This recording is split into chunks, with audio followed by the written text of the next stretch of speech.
Hi everyone. Thank you so much for joining me and attending the talk. Uh, as Sabrina has introduced, so my name is Gang Kai, and I'm actually a assistant research scientist at the NASA Goddard Space Flight Center. All right, and this Space Flight Center is one of the many NASA centers that is based in Maryland, Greenbelt, Maryland, to be precise. All right, and I'm also an adjunct lecturer at the Catholic University of America, where I teach mainly solar physics and also the planetary science.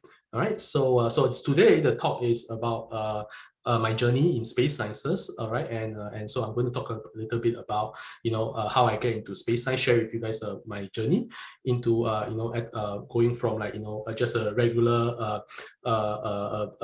boy in Singapore, interested in physics and astronomy, and then how I got into NASA.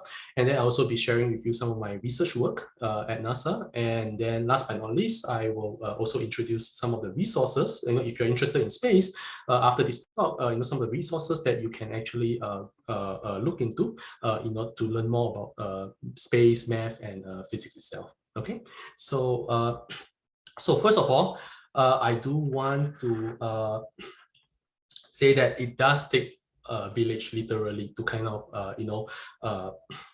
go into space sciences, at least for the part of my journey. I'm very thankful to have the support of my friends, my families and friends, so the whole journey took about at least 10 to 15 years, and throughout the whole journey, I learned a lot and grew up a lot as both as a scientist itself. Right, so I'm going to share with you some of that. So first of all, where the journey starts, Singapore, right? And so I grew up in Singapore, and when I grew up, when I was growing up, space wasn't really a big thing in Singapore. And to be honest, actually, I love science, but I didn't know that I want to do astronomy. To begin with, I actually wanted to do life sciences. That was a big thing back when I was in school, and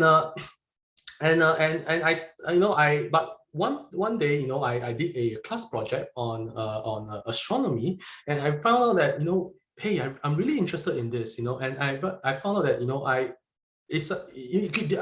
I think that this could be my passion, a thing that I could pursue. So I decided to take a leap of faith.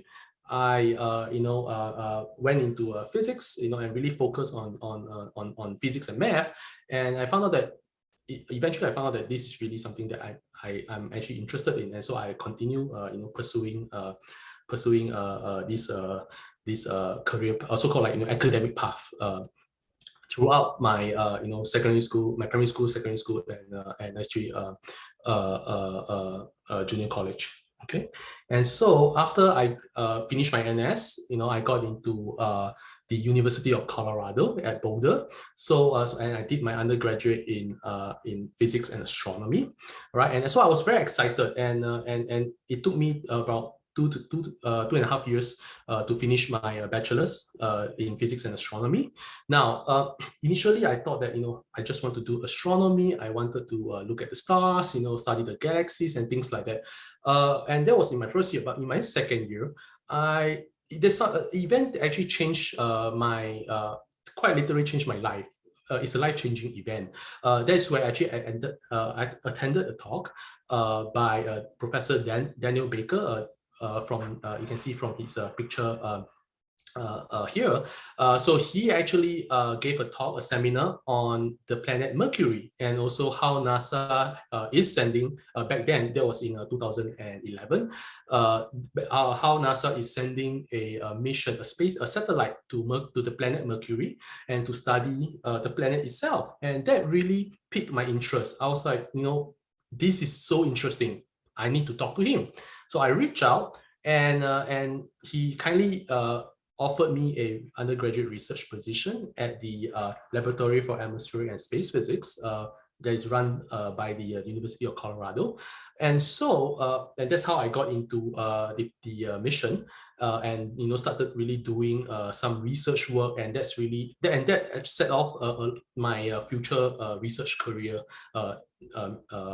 throughout undergraduate, and also through my doctoral education. So here you can see that I graduated with a degree in physics and astronomy, and then after that I moved on to the University of Michigan. So that's where I did 5 years of my PhD in. So Michigan, the University of Michigan is in the beautiful town of Ann Arbor in Michigan. And it's, my PhD advisor is Professor James Slavin. That's the guy here taking a picture with me. And so he has been a incredible mentor to me. He literally taught me everything I need to know about research, about space sciences in general. All right, and so I spent 5 years in Michigan, and I also learned everything from him about NASA, because he used to before he went over to University of Michigan to be the professor there.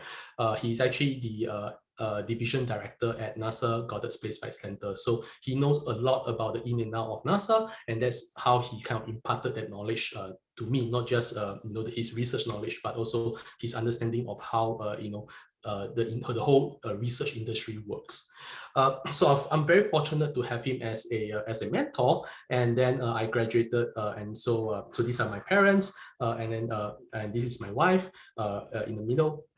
So again, throughout my whole undergraduate all the way from to PhD on my doctoral education, I'm very lucky to have all these people, literally that forms a whole village to support me and help me through these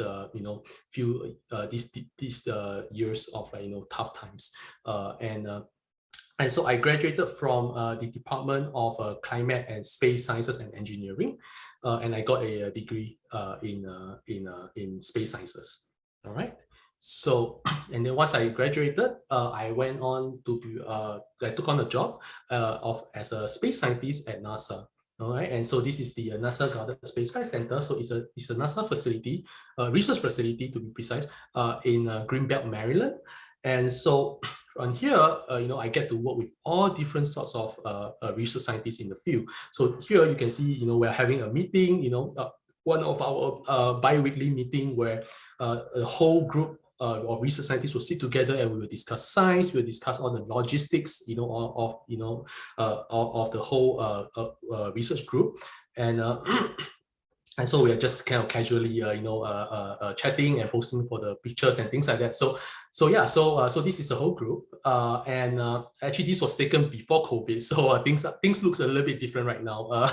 So this photo needs to be updated right now. And so on the picture here, on the bottom right corner. So I'm actually taking this picture with my supervisor. So he's my supervisor at NASA, and he's now actually the laboratory chief for the research group that I'm looking at right now. So what am I doing in NASA? What is my job about? So my job as a space scientist is really to do research and mostly using a satellite that NASA sent to Mars called MAVEN. So right here, here's the crest for, here's a logo actually for the MAVEN mission. And the MAVEN mission is a satellite that's now orbiting around the planet Mars to study the space environment at Mars.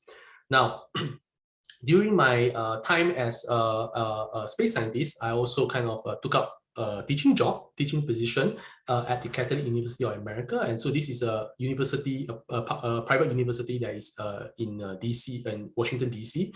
And I'm in the Department of Physics as an adjunct lecturer teaching courses on solar physics and also planetary science.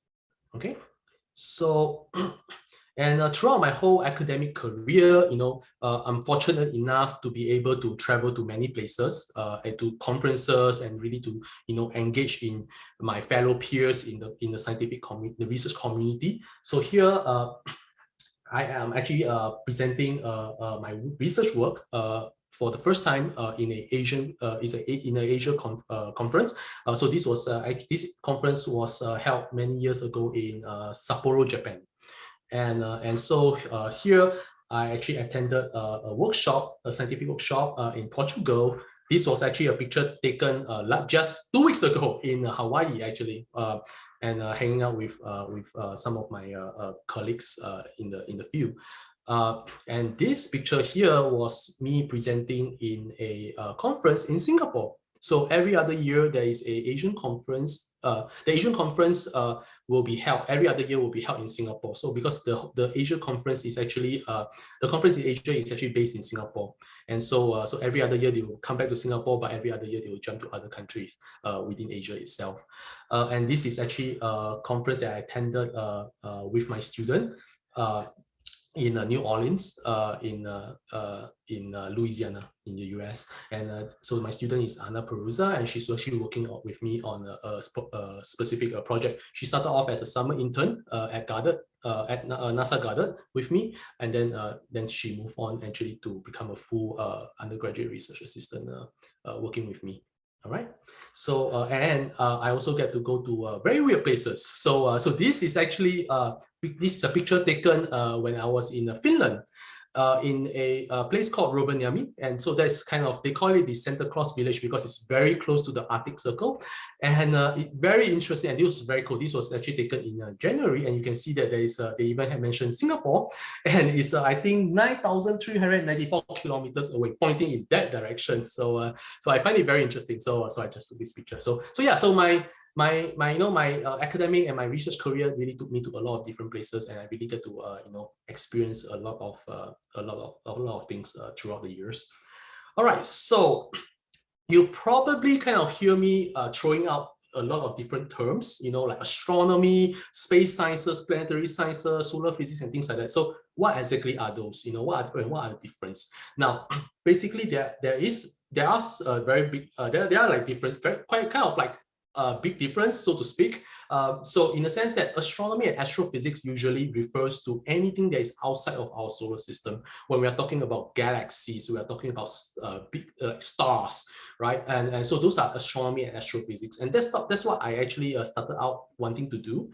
But throughout my whole career, I actually progressed towards something called space physics. Now, space physics is something that is a discipline of science that is closer to home. So it's anything that is within the solar system. All right. So it can range from so the most important two sub branch of space sciences is the planetary science, which is studying all the different planets, right? And also heliophysics, which is if you break down the two terms, helio and physics, helio means the sun, right? And so physics is the science, the physics, right? So it's the study of suns based on physical laws that we know. You guys do one specific subfield, and that's very important, and I will show you why. It's called space weather. Now, space weather is kind of like a odd term, right? It's like kind of weather on Earth, we have like, we look at the weather system, we thought sunny, it's rainy, there's a thunderstorm, and things like that. But does space have weather? So that's a big question, right? Now, what exactly is space weather? Now, space weather is simply the how it's defined is the variation, how the space environment of Earth changes and how it interacts with our sun.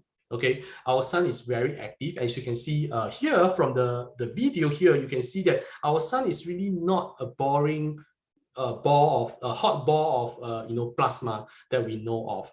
You can see that there's always constant changes on the surface, and all these changes can actually affect Earth's space environment. Okay, so the next thing that of course we have weather, we have storms, just like Earth, right? So the equivalence in space will be what we call geomagnetic storms. Now, geomagnetic storms is when our sun releases a large amount of particles, plasma, into space, and it travels, as you can see from the video, it travels to Earth, it interacts with the Earth's space environment, and it causes a reaction. Okay, and so this reaction is what we call by a geomagnetic storm. Now you can see here that it causes a reaction within the Earth space environment, and it causes what we know as auroras. All right, auroras are light phenomenon that form in the atmosphere, in Earth's atmosphere, and we usually see them at higher latitude. So in Singapore, we usually don't see it, but if you go further up, maybe like in Scandinavia, or like in Canada, you are most likely to see them more often. Okay, so then the next question, the billion-dollar question, is why do we care about space weather, right? So is happening in space, does it really affect us down at Earth? Well, the answer is yes. And just like how in at Earth, on the surface on Earth, we care about whether a storm is coming, whether there's going to be rain, or whether it's going to be sunny, and things like that, or even like for some other parts of the world, earthquakes, volcano eruptions, some of these natural disasters, we need to know when it's coming. We need to know how it's going to happen, and we need to be able to predict what will happen and when it will happen, so that we can take actions to mitigate the effects, right? So we want to minimize loss to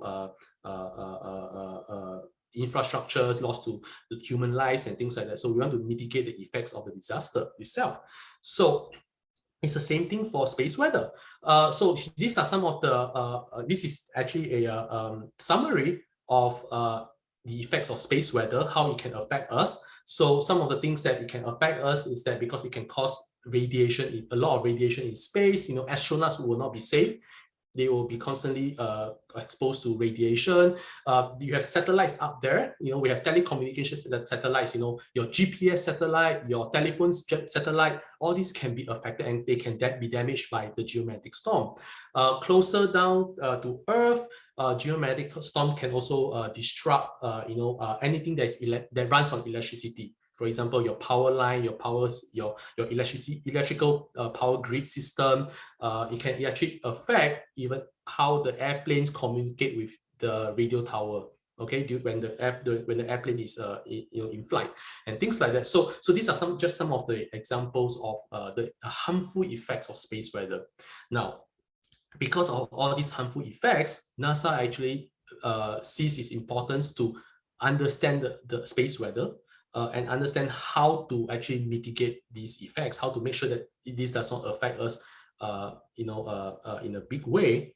NASA actually spent billions and billions and billions of dollars, to build what we call by the Heliophysics System Observatory. So every one of these satellite right here, okay, represents NASA's commitment and NASA's commitment to understand space weather, understand the sun, and understand how the sun interact with the space environment at Earth.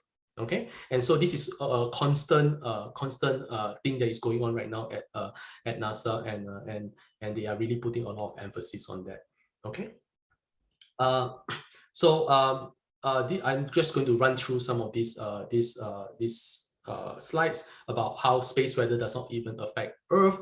When we are talking about when we are trying to send humans to Moon, and all these the particles, the harmful radiation from the sun can also affect the lunar astronauts in the future when we do send humans onto the Moon to explore. So we also need to protect them, right, from all this radiation.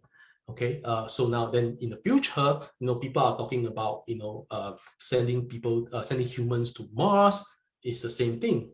We also have to protect the Martian astronauts, and so this all goes into the whole idea of space weather, okay, and the effects of space weather, and how we can kind of like mitigate, forecast, predict, and mitigate the effects. All right.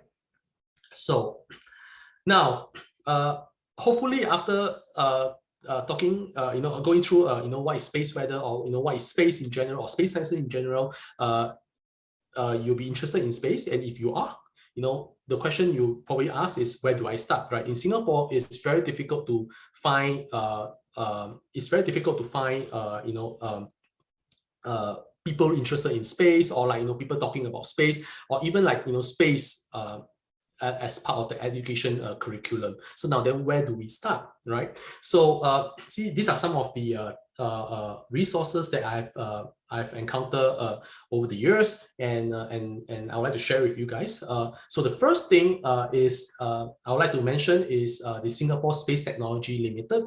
They used to be called, so this is SSTL. They used to be called SSTA, which is Space Singapore and Technology Association, but they changed recently. And they are the the company in Singapore that is actually trying to introduce space as an education, going into really the space education in Singapore. And they also do like trying to be a company, like a company incubator for some of the space companies that is actually forming in Singapore. Right, so but for education side, they actually does a lot of education and outreach program. Now, two of the outreach program that they actually did was the space faculty. And if you go to this website, they do actually offer like a lot of junior camps, space camps, all the way up to more advanced coding camps for students of different level. Okay, different education level. Now, they also do run what they call the International Space Challenge every year, and so you can sign up, and you'll be paired. Either you can sign up as a team, or if you sign up as individual, they will pair you up in teams of 3 to 4 students from different parts of Singapore, or even like across the globe actually. So it's a pretty international competition, and so they will have a theme every year. So last year the theme was space weather. And I was actually I was invited as a speaker to kind of talk to the students about space weather. But this year the theme is climate change. So the idea is they will have a team, and how they and the different teams will have to think of different ways of how to solve their particular like, for example, how to solve climate change from space, for example. So this is something that they do to really engage in public outreach. All right, and so the registration I think closed at August 6th or something for this year. But even if you don't make it for this year, they have it almost every year. So, and the team will the team for the competition will change every year. So definitely keep that in mind. Now, so the other thing is the Asia Oceania Geoscience Society, so the AOGS conference. This is the conference that I was mentioning that it's based in Singapore, and every other year it happens in Singapore. Now this is a scientific conference, so it's more for like the advanced students, mostly for like the senior undergraduates, or like in the future, if you decided to pursue a research career in space or in geosciences, this is a conference that you'll most likely be attending in the future. Now, for the university level, NTU has a very good research center called the NTU Satellite Research Center, SARC. So this satellite research center actually in NTU builds satellites for space, and they have been launching. They have a good history of launching very small satellites into space to study everything, from like weather, from weather satellite to I think satellites that actually can help them track where are all the forest fires in Indonesia and things like that. So they have all these very unique ideas, and they've been launching a lot of satellites into the near Earth environment. So something that something to think about, right? To take note of. And last but not least, NUS actually does have an astronomical society. Now there are a lot of astronomy clubs around Singapore, but this is the one that at least I know of that actually I believe they held public. They kind of open some of the stargazing sessions to the public, and so then the public can just come in, join them, and learn about space in general. And I believe it's a stargazing party, so they have like telescope set up, where you can actually look through them and really interact with them, right? And really talk to them about astronomy. Okay, so other thing that I want to mention is that NASA does have a lot of resources for students of all levels to learn about space. And so this is actually the website to go to. So it's nasa.gov/STEM. And they have it for students and also educators. So I'm just going to click on it, and I'll just run it quickly. And so in this website here, you can see that there's a lot of, you can explore it at your own your own time. And so they have a lot of resources right here, so for all levels, right? So for in the US, they are based on the K1 to K12 system. So K1 to K6 is about is primary school, and then 7, 8 onwards is secondary school and junior college. So K12 will be junior college, and then they will proceed on to university.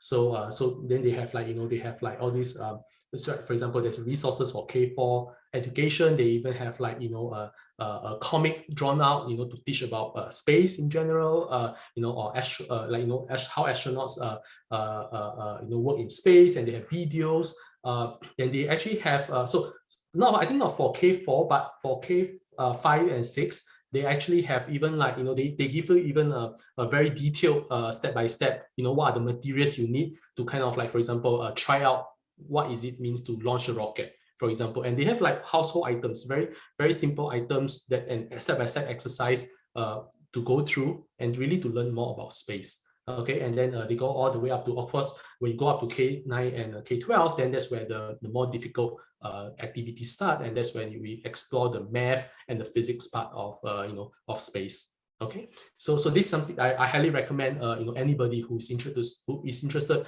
to learn about space to really explore the website and all the online resources that NASA has put out for the public.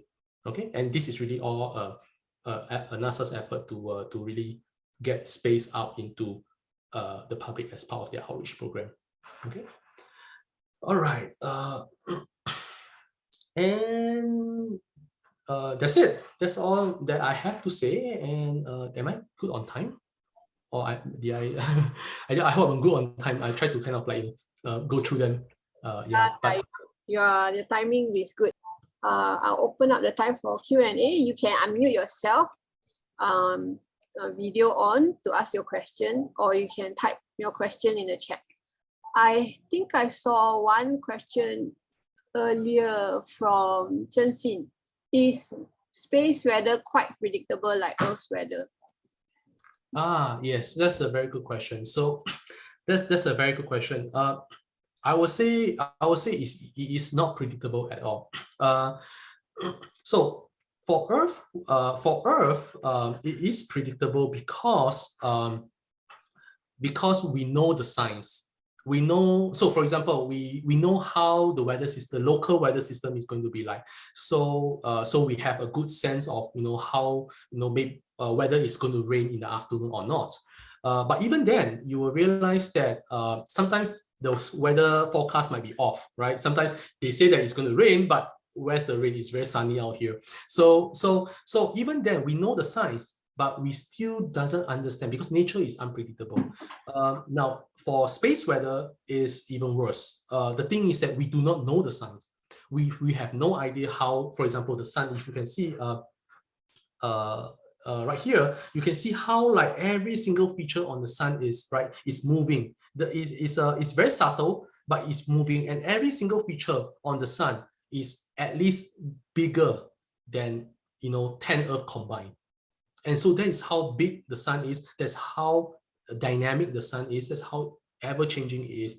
We don't know the physics at all. Because in order to know the physics, we need to send something onto the surface of the sun. But it'll be too hot. Nothing can survive there. So really, we do not know the sun. And then the sun is only one part of the equation, right? How the Earth responds to the sun activity, the solar activity, that's another part of the equation which we also don't know. So right now, our best prediction is only 8 hours ahead.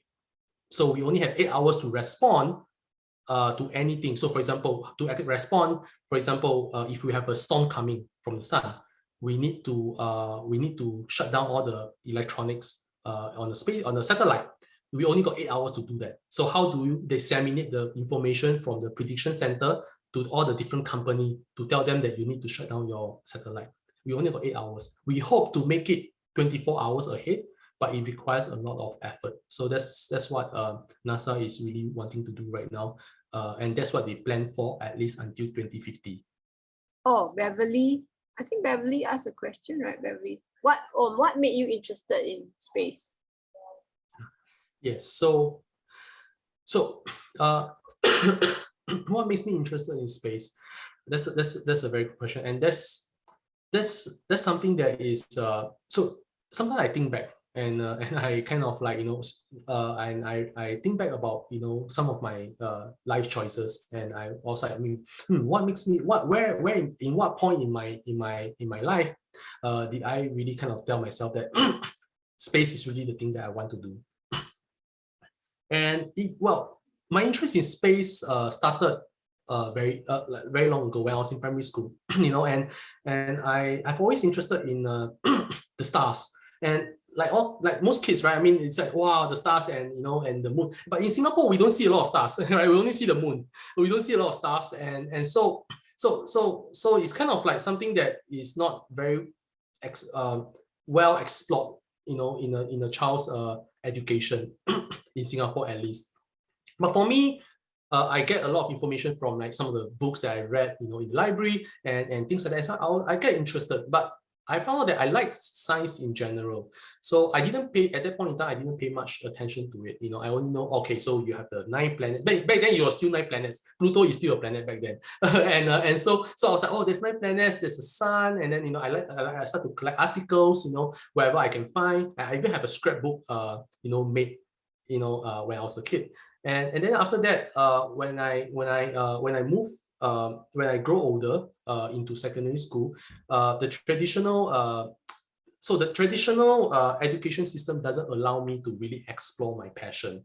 So it kind of steer me away from space and into life sciences, because back then life sciences is like the big thing, biotech and things like that start to come out. So the schools are really into life sciences. So then I go into life sciences, and then I realized that I'm really bad at biology. So I was like, yeah. So then I kind of I went into the traditional mainstream. They have like the triple science, double science, triple science. I'm not sure whether that is going on nowadays, but at least back when I was in school, they had the double science and triple science. So I didn't get into triple science. I went into double science, doing physics and chemistry. And so then one day I did a class project, and then I really kind of rekindle my passion for space. And that's why I told myself that, hey, I maybe space is the thing that I should do actually. So I kept going forward. I read up a lot on myself, because again, the traditional mainstream education system doesn't allow me to have that flexibility to pursue my passion. So I stuck with it. I did the closest thing possible, which is studying physics and math and be good at it. And then after that, I finished my NS, and which actually did prepare me to kind of prepare the life in another country, outside the comfort of my own home country. And so I took the leap of faith and went to Colorado to really pursue my passion. But one thing that I do have to say, that I really had to give it to my parents, actually, to be honest, because they really took that leap of faith with me. Because there's no, quite frankly speaking, space back then, even my parents were still asking me, so what's the difference between astronomy and astrology, and kind of thing. And I mean, of course, we know that there's a big difference, but the point is that the space in Singapore is not a big thing. Nobody really knew what to do, with a career in astronomy or in space sciences. So they really took that leap of faith with me, and tell me to go and pursue my passion. And so I did, and and really they supported me throughout the entire my entire career. So that's something that I felt was an important aspect in terms of helping me pursue my passion. So Beverly asked, have you been to space before? And maybe I'll add on, will you want to go to space one day? Actually, my wife asked me the same thing actually. So maybe it's kind of like a trick question. Do you want to leave me at Earth and go to space, kind of thing? No, actually. So well, my answer, jokes aside, but my answer is no. I do not want to go to space. I prefer to be. Well, one is that I have motion sickness, so I don't think I can survive the rocket up. But I feel that everybody has. I feel that everybody has their own dream to pursue, and they can in every way they can pursue.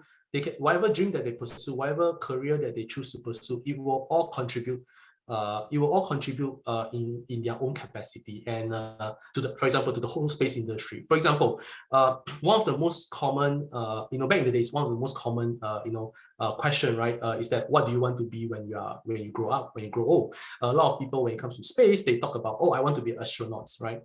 But something that I came to learn over the years is that you don't have to be astronaut to really kind of be part of the whole space community.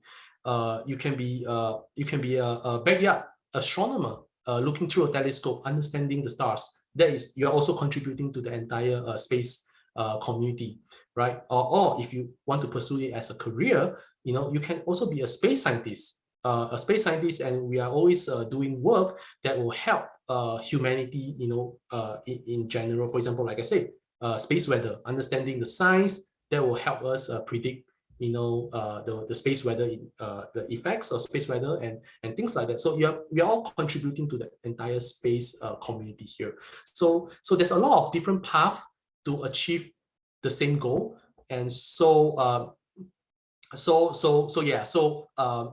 yes, so my answer is that you don't really have to go to space to be in space, so to speak. So you can also be here, and doing research and things like that, and you can also be part of that whole community.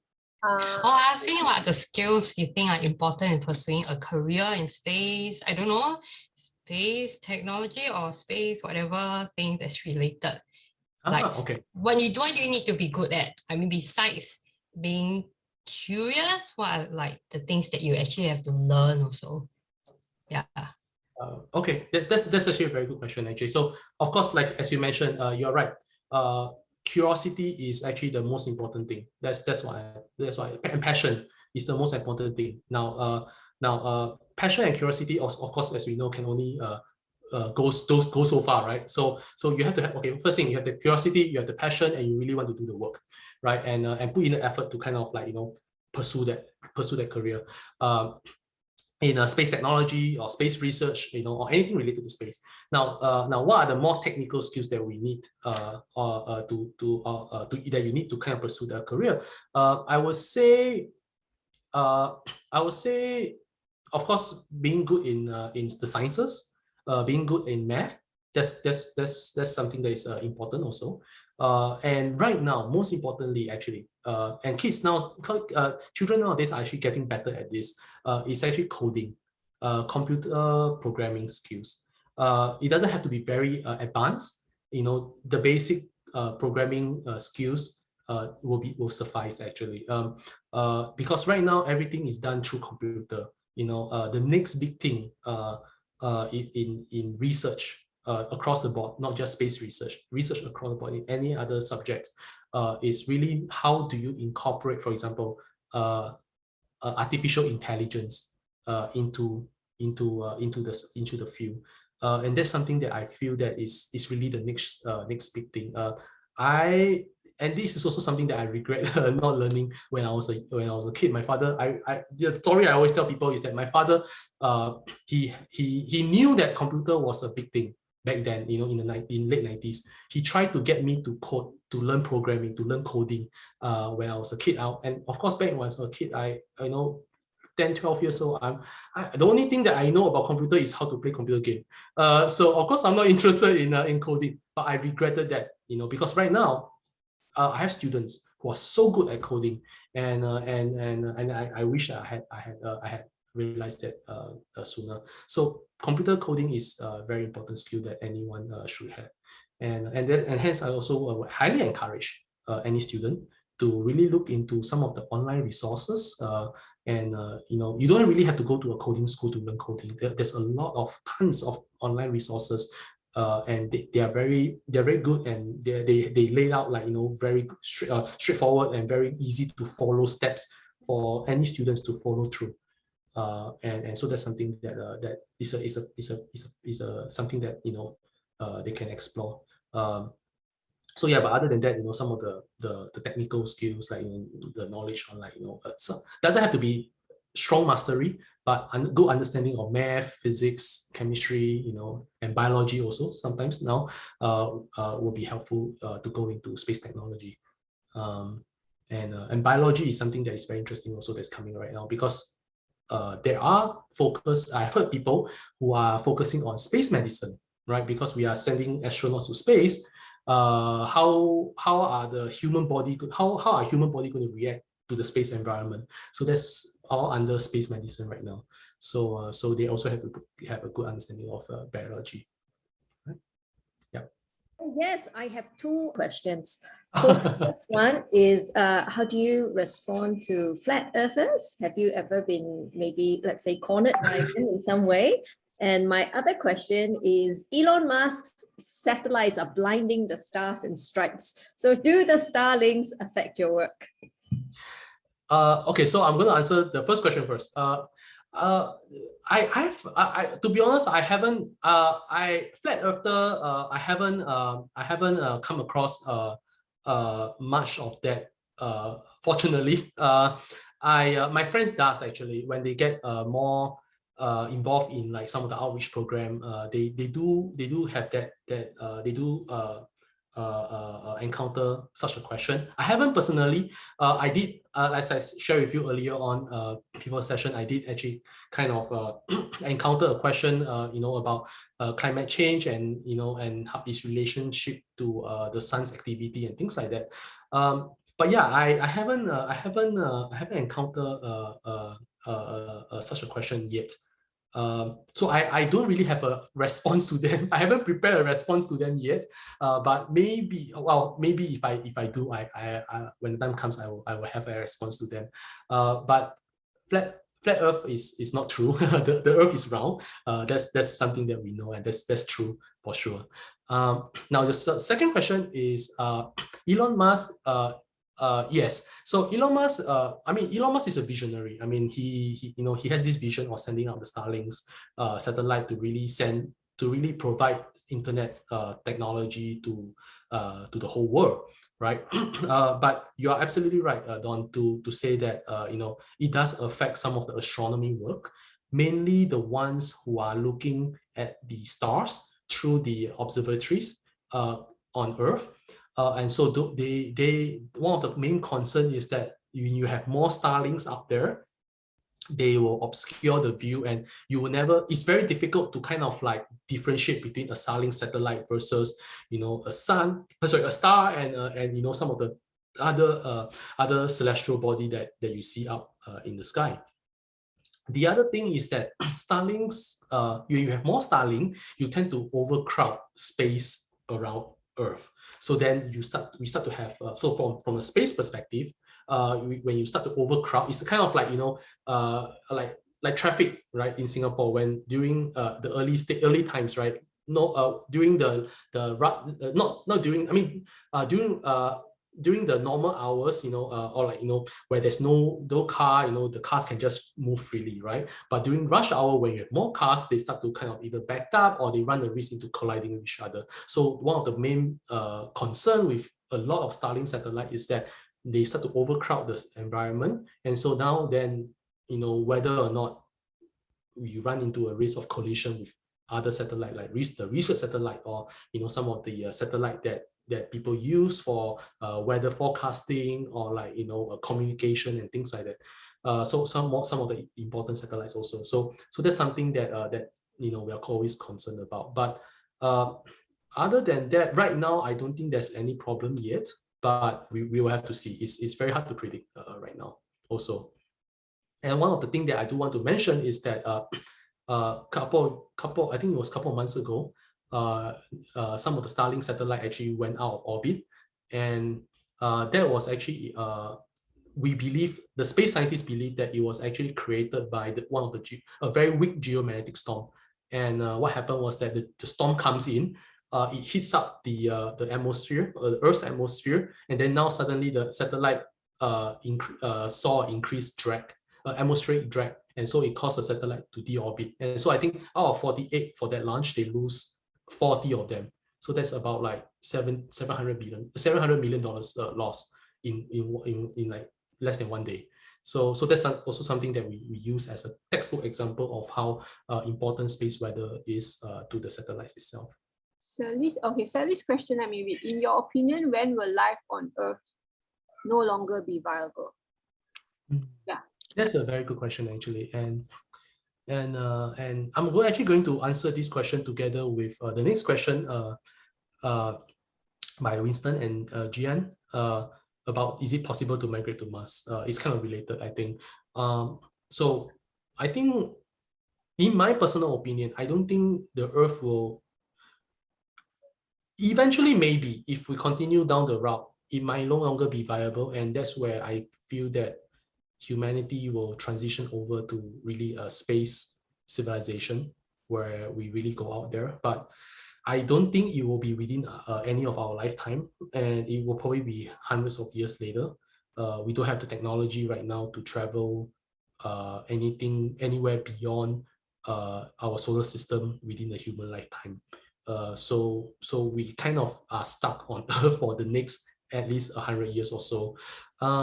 Now, but it's possible to migrate to Mars, and people has been talking about that, right? And that will be the next closest thing possible, because Mars is the next planet that we can go to that can potentially be habitable. Venus, you can't do that because Venus is too hot. Mercury is too close to the planet. We can't even be there. And nothing can be there, actually. Satellites can't even be there. Jupiter is a gas planet, so we might not even have a place to land. So Mars is really the next best thing next to Earth. So people has been trying to go there. But Mars is a kind of like a interesting planet because Mars doesn't have a very thin atmosphere, and the reason why that is the case is because Mars doesn't, unlike Earth has a magnetic field to protect itself from the sun. Mars doesn't have, and so Mars atmosphere has been slowly stripped away by the sun. So the sun actually have produced a stream of plasma that is propagating out into the solar wind, and is constantly stripping out Mars atmosphere. So that's why Mars, we believe that that's the reason why Mars loses water, atmosphere, and now it is barren as it is right now. So so that's actually one of the main reason why going to Mars is also going to be extremely difficult, because there's a lot of things to consider. The people also has been considering moving to the moon, but the moon is also still part of the Earth system. Now beyond Mars, like I said, Jupiter, Saturn, Neptune, and Uranus is all gas planet. We don't even know what is going on in there. We can't even land on the surface, right, of those planets. But people has been thinking about if we can't land on the planet, why not let's land on one of the moons, right? And so we know that the moons of all the giant planets are actually dynamic. They are very interesting. They have water on it. So that's why for the next 10 to 20 years, NASA is actually investing a lot in missions to send satellites to those moons to actually explore, to assess whether or not humans can actually go there.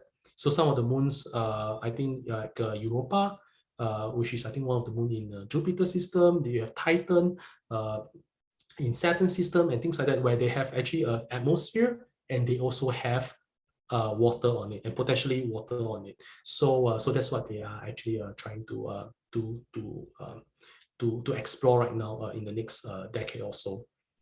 And so there are actually a lot of missions right now that is in the process of building and planning in order to prepare for those missions down the road. So 10 to 20 years. So our Years. our youth. It will be the next generation. Correct, the next generation. Yeah, it will be the next generation actually.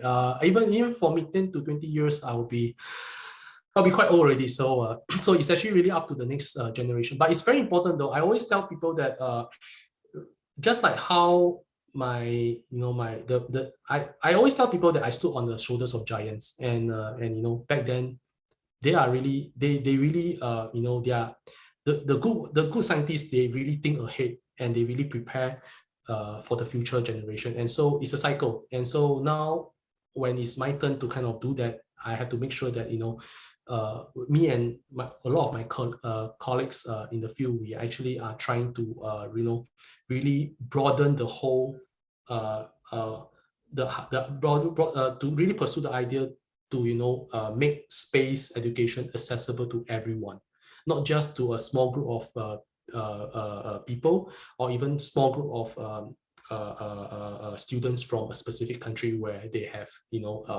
where they have where they are traditionally big players in space in exploration. Like for example, we have US, Europe, some part of Europe, and Japan. But these are the big players, right? And right now China is also doing that. But some of the smaller players, like for example Singapore, how do we make space education accessible to the students, to the children's, in the Southeast Asia region, to really kind of get them interested, and then they will in turn be the next generation of space scientists and in fact space explorers that will carry on the work. What you think is the biggest, most important question we need to answer immediately, as soon as we can? Okay, that's a good one.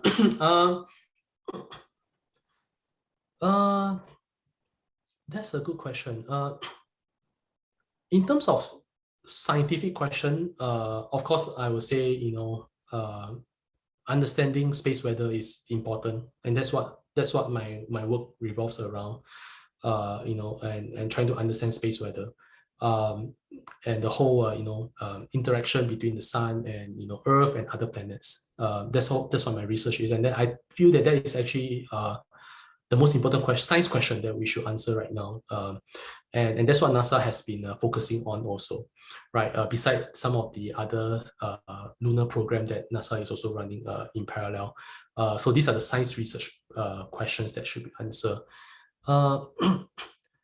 Instead of questions, I would say other problems or other issue that we should answer, or we should address is how I personally feel that I personally have this invested interest to really kind of build space research and the understanding of space sciences in the Southeast Asia region.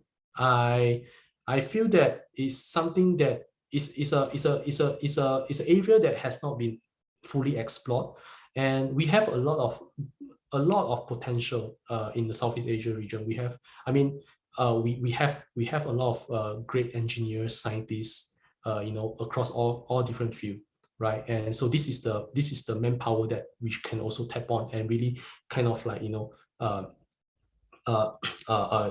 there's the kind of manpower, and that's the kind of talent that skilled talent that we need to kind of build up a space industry in the Southeast Asia region. But as far as I'm seeing right now, is still the issue is that people has not.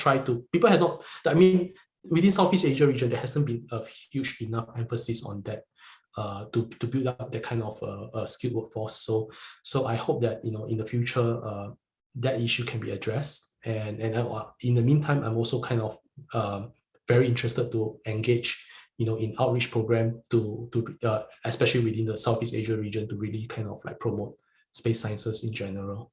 I mean, in Singapore, of course, because that's my home country, and also in other parts of the Asia in general, or any country that is not traditionally a major player in Singapore.